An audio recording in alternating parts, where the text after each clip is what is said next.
these genes can actually be, passed on to the children, and then we have, all these other issues that come with it. Predisposition is one thing, and then now the social conditioning and what happens after that is something else, because you can be predispositioned. For example, you have a family who are drunkards, but then you make a decision that I'm never going to touch a drink because I can see what has happened in my family. So predisposition is one thing, and what we do about that, which can lead to other things later on in life, is completely something different. When you talk about then this fertility, getting pregnant and carrying a baby to term and then delivering live, those are three different processes. Absolutely. So what then, when you say having gotten pregnant and then being able to carry baby to term, and then even with the condition, likelihood of somebody who's obese getting pregnant, like we said, of course, reduces the chances of that happening. Do we also see that carrying a baby to term also then is threatened by that physical condition? Actually, yes. There were studies which were done in the US, 7,000 patients who were obese were actually followed for some time. And first of all, it was noted that the chances of them getting pregnant actually reduced with every increase, 1 unit increase of BMI after 29. And these studies were also corroborated with other studies in Denmark and in the Netherlands. So yes, getting pregnant when you are obese, when you are overweight, is a problem. Remember we talked about the HPO axis right at the beginning. Now, what are the issues which can lead to issues of getting pregnant in obese women? That dysregulation of that HPO axis also leads to the lining, what we call the endometrium, being not sensitive or not having enough receptors for other hormones and so on, which actually support the baby once the embryo has implanted. So there are difficulties in getting pregnant. There are higher rates of miscarriage. Number two. Number three, remember, with a lady being obese, issues of hypertension and diabetes, especially type 2, come into play. Now, during implantation is a very, very interesting thing that happens, because that embryo, which is basically microscopic, you can't see it, carries all the genetic information that this baby is going to display.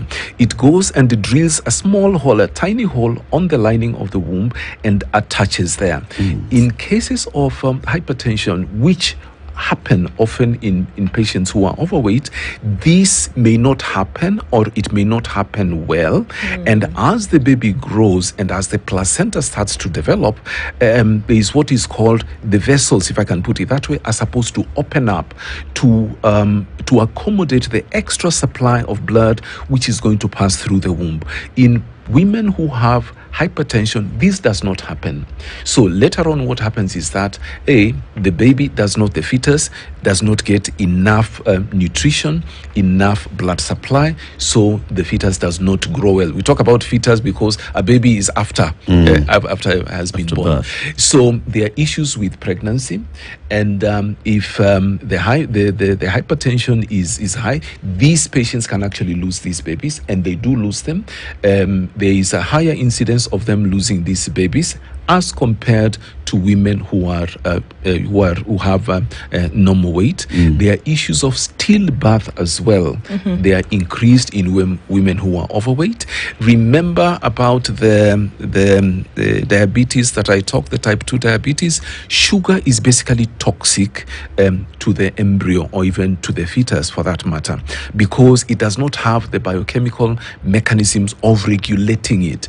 The fetus completely relies on that mechanism on the mother. So if the mother does not regulate that sugar properly, it will actually affect the baby.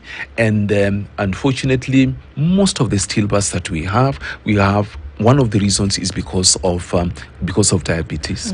And then what are you doing in practical terms with women who either can't conceive because they are obese, or have conceived and they are obese because obesity then is social, it's emotional. Absolutely. It's also about habits. That is true. It's all of these.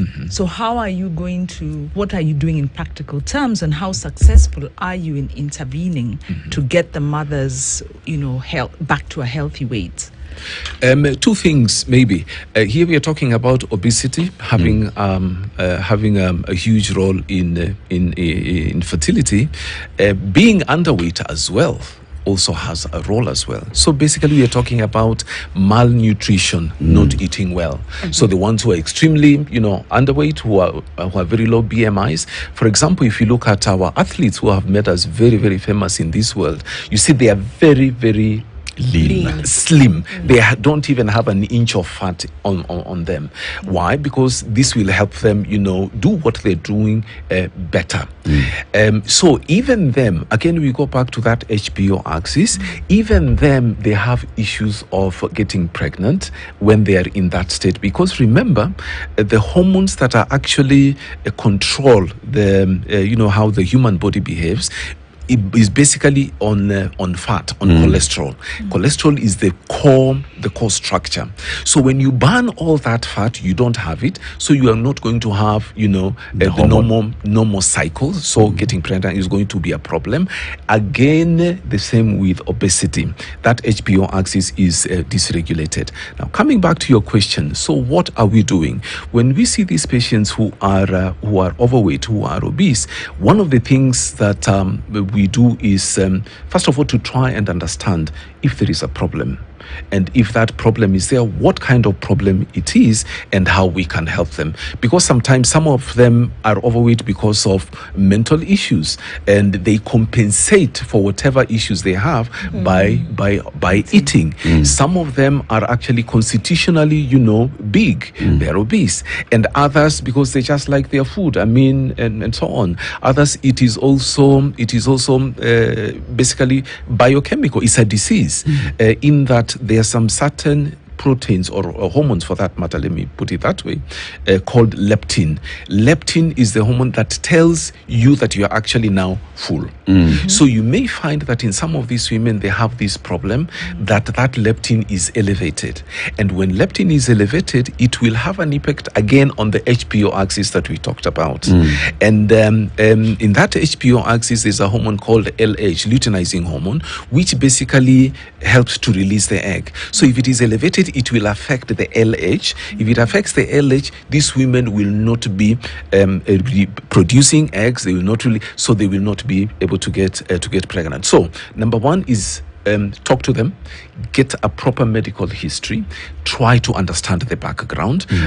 We talked about, now you are hearing quite a number of young ladies have PCOS. PCOS. We try to understand where the problem is. There's PCOS, yes, and you're trying to get what is your weight, and again, it's a bit difficult when you ask a lady, how much do you weigh? So we try to be as as diplomatic as possible, and then once we have this information, then now we go next to what would this lady like to do? Because some of them come just because of this problem. Then we can actually send them to physicians, endocrinologists. And by the way, obesity is a big industry. I was reading in the newspaper, one of the newspaper yesterday, the Daily Mail, and it says there's a company which produces an injection which they use once a week. Its profits rose to 4.5 billion pounds in the first half of this year. To regulate. Yeah. And I think it's an injection which even some of the film stars have used in the past and so on. So you see a film to regulate your weight. Yes, to regulate weight. And when you use it, you lose weight very, very quickly. What it does is that it goes and informs the center in the brain where you feel like, okay, now I've eaten. That center tells you now you're full. Don't eat anymore. So it goes and mimics the hormone that talks to that center, so you feel full, so you don't eat. So it's a big industry. So if the issue is just weight, two things we can do: send them to a physician, try to advise them about their eating habits, lifestyle, just to change the lifestyle. You know, Kenyans, in the morning we eat breakfast, mkate and chai, and we run away because we're in a hurry. In the afternoon, sometimes you don't eat, or we eat some things.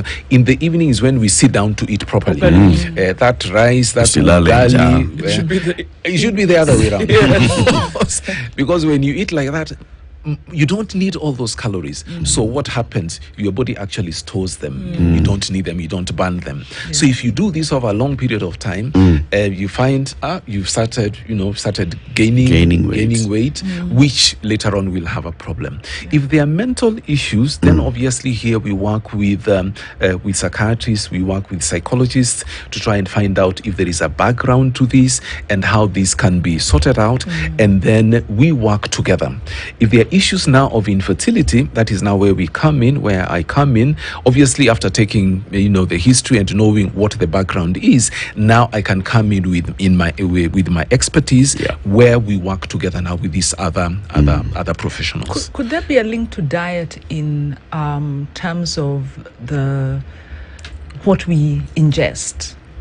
There's chemicals, there's hormones in meats, particularly chicken is one of those things and our regulation is not that good. We saw on Kebs this story where they say that even though things have a sticker, they went to the factory once, they gave them the certification, that diamond certification, and then from there on you can use the sticker, but you're not checking. So we don't really know what we ingest. So one, obesity could be linked, PCOS could be linked, maybe even the infertility.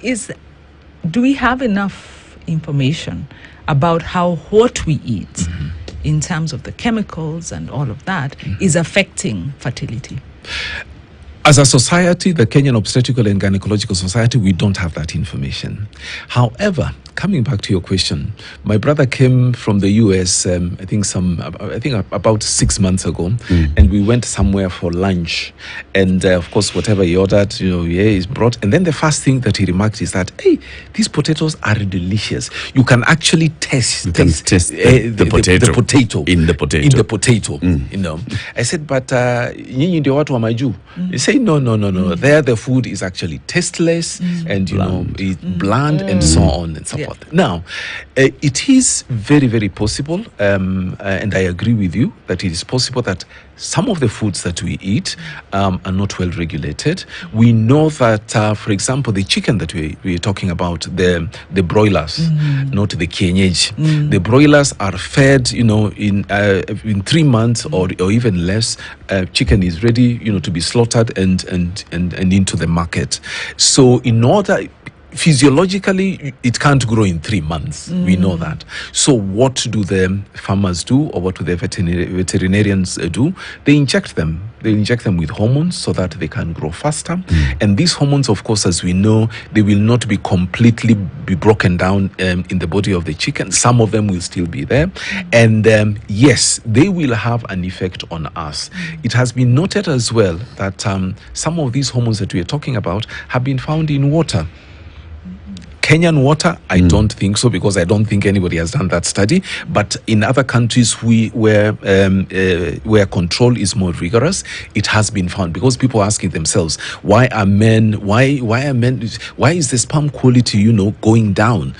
What is it? Is it the food? Is it whatever it is? And they found that one of the reasons was that some of the hormones, that female hormones, have actually been found in the water that they drink, and this could have an effect in that. So yes, I do agree with you that some of the foods that we eat can have a contributory effect in I want to ask, when somebody comes to you as a patient and they are looking to conceive, and then you do those tests and you notice, all right, so you are obese and we need to work on that so that you increase your chances, how long would it take for physiologically, like you explained, this control of hormones to work with the pituitary gland so that the release is happening on time? How long would it take to normalize? Usually, as I said, when the patient comes when you've taken down the history, you have an idea what you're dealing with.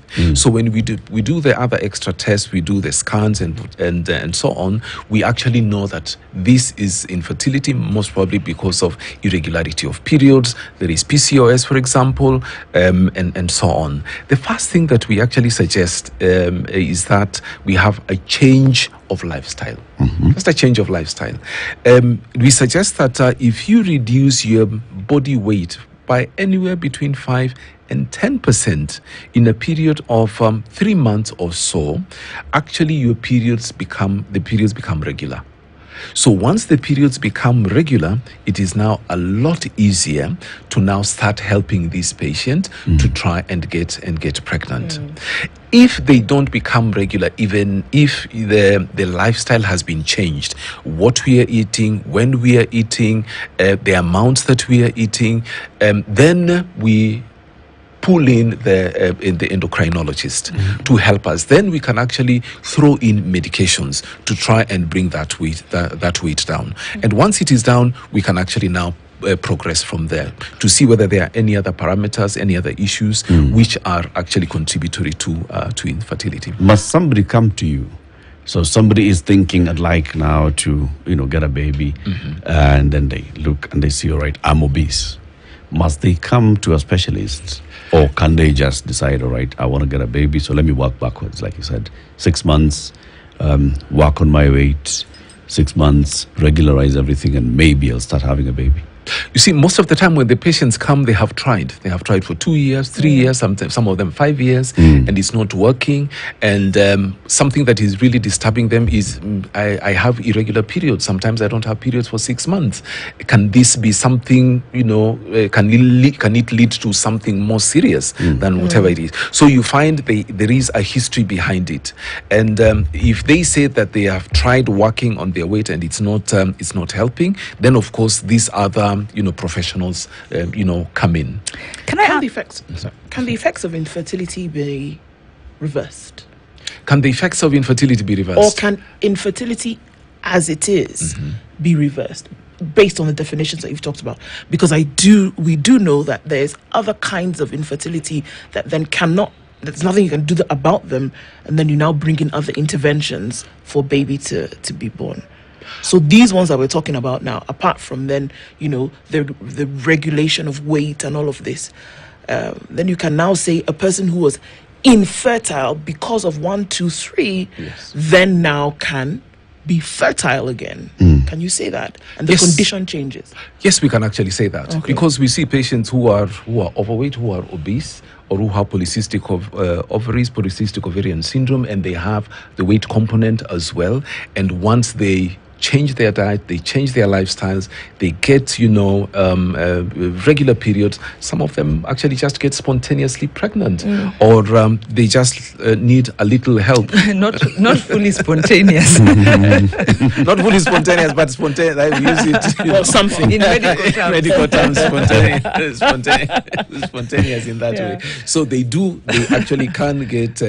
Let me put it physiologically pregnant. She's seeing the pictures in her head. You wake up in the morning and voila. You have an immaculate conception. Okay. Yeah, and then talking about obesity, because in the earlier hour we were talking about the social dimension. That is true. Of course, there have been reports about Kenyan women, I think, and men, and obesity. It's become quite predominant. Yes. At a social level, are you thinking about any interventions at that level to kind of raise awareness preventatively? Because I imagine obesity is ingrained in our habits even from childhood. That is true.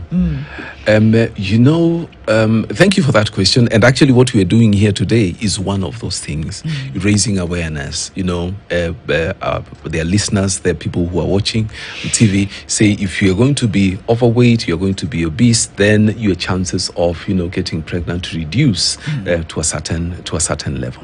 But there is something social which I also want to point out. Usually, When, for example, when you get married, and after a few months, if a lady has not put on weight, people think that the husband is not taking care of her. Kwani mzee amekufungia fridge ama namna gani? And on the other side, when a gentleman is not having a public opinion, as they call it, they say, Kwani, your wife is not taking good care of you. So some of these are social parameters which we need actually to take into consideration, because we think that the bigger the body, the better you are doing, whether it is socially, financially, and so on, which is actually not true. Now, one of the most difficult things to change is the mindset of the people, to change a culture. And then the other thing you find, we've grown up, sometimes you get like a small meal when you're growing up, maybe once or twice, and then when you